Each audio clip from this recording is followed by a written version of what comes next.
Hello there, you are listening to The Screen Queen, where you'll be finding your favorite movie or your favorite television show and learning something new. You'll just have to listen to find out. Here is your host, Samantha Parrish. Hello there, Screen Team. So it's been a while since I have touched trailer time. And there's a certain movie coming out this month that I was hesitant about covering it.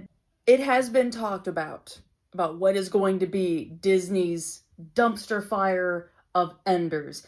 It was talked about that Little Mermaid's supposed to do that, but that didn't do anything. And then I heard Disney canceled Tiana, which is going to piss me off to the end of my days. And yet Snow White is gonna be okay regardless. It's like watching fire keep happening and Disney's like, oh yeah, everything's fine. Like, no, it's not, Disney. No, it's not. No, it's not. So, gosh, the digging that I have done about the Snow White film, it's like red flag after red flag after red flag. Woo, man, it's nuts. So, oddly enough, I have actually never seen the trailer for Snow White, which is, funny, like, that's usually what we talk about in trailer time, is discussing the breakdown for the trailer. So what I'm gonna do, I'm gonna go watch it so I can have some fresh rage to go into here. Here we go. What the fuck is the point of even watching the movie? I feel like I'm watching the entire 1937 version right here, except it's just stupider. Oh, the dwarves look so bad. Nothing is exactly right. Nothing is exactly right. Ay, ay, ay. Oh my goodness. This is like if they took Snow White and then Snow White and the Huntsman and put it together. This is what this is, guys. Okay, well that hurt my head. Oh God, okay. Where do I even begin with this? Now that I've seen it, it just makes everything else I know hurt more.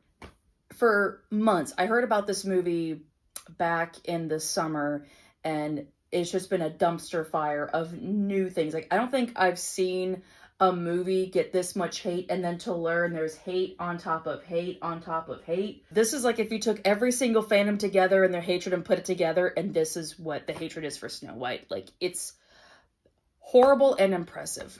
So, where do I even begin for my thoughts on it? Well, I guess I'll just start with Snow White herself.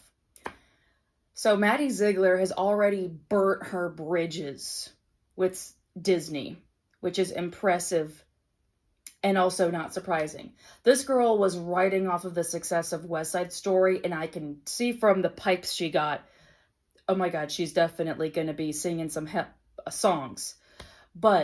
And on top of that, the decisions that she's made for Snow White, I mean, I get it. There are some actresses and actors out there that want to have their input in there, and some, it's a good input. But with her, she wanted to change the entire story to Snow White.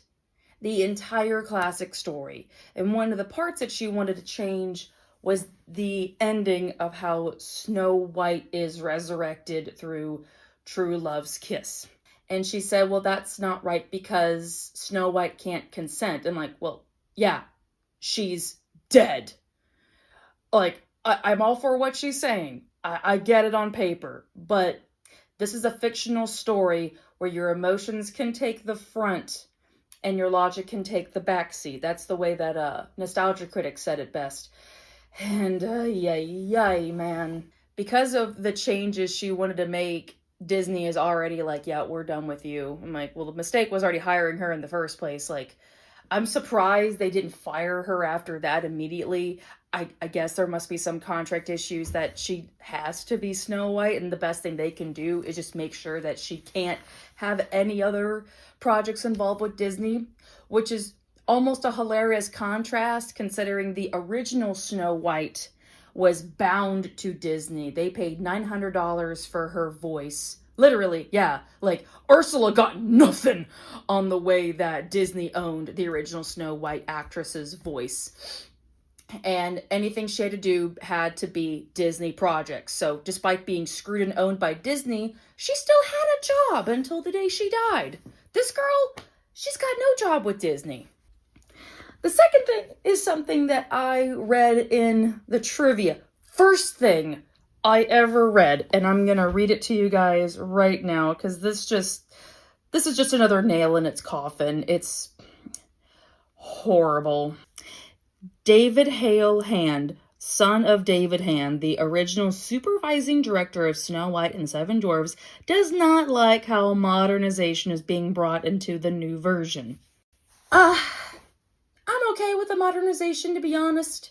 There's some modernizing, like what we just said, that doesn't have a home here, but I got no complaints about the racial diversity that they're putting into this film. It's one of the praises that I have with the Disney films, despite being a dumpster fire, that at least they're doing that.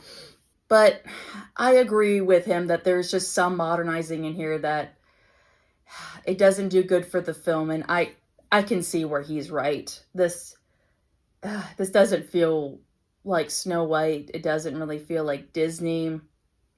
But then it had me wondering, well, who's the guy that's directing the dumpster fire?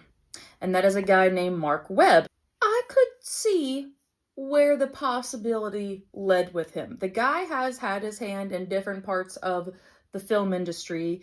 He's known for 500 Days of Summer, Gifted, Crazy Ex-Girlfriend, and of course, Amazing Spider-Man 2, among other things. So, this is not his first rodeo, but this is a Disney rodeo, so it's a little bit different. So with the choices that he's had to make, some of them from the actresses wanting some change, Mark Webb has also pissed off the star Gal Gadot with his comments about the Gaza and Palestine situation, which is, it's a flavor of frustration going on and still going on. And with Gal Gadot, being an Israeli actress, that might not be a good idea to discuss things in front of her in the opposite direction. And Gal Gadot has had some words like, if I were Mark Webb, I'd be a little bit careful pissing off Wonder Woman. Now, the other news that has come through about this film is that Snow White might be the ending to Disney. Now, realistically, like many other networks or companies, they get bought out by someone else. I mean, Disney would not be the end, but this would be the end of what we consider to be its magic. And that magic has been running dry over the last live action movies that has really soured the audiences and has not made a lot of money back. There was some luck with The Little Mermaid, because that was the last time I heard about, oh, it's the end of Disney. We have a black mermaid, it's the end. And, that was just stupid. But this is almost as stupid as when there was the first accusation that it was the fault of changing the race of a character. There's all the fault here is the decisions. I can see why some people are saying this could be the end of Disney. Dumpster fire idea after dumpster fire idea and controversy. It's like, what happened to the magic? That's why people showed up for these movies. Not to hear about controversies and not to hear about poor decisions or bullying or anything. The magic is gone. It's a little bit ironic that Disney could have saved themselves the way they started.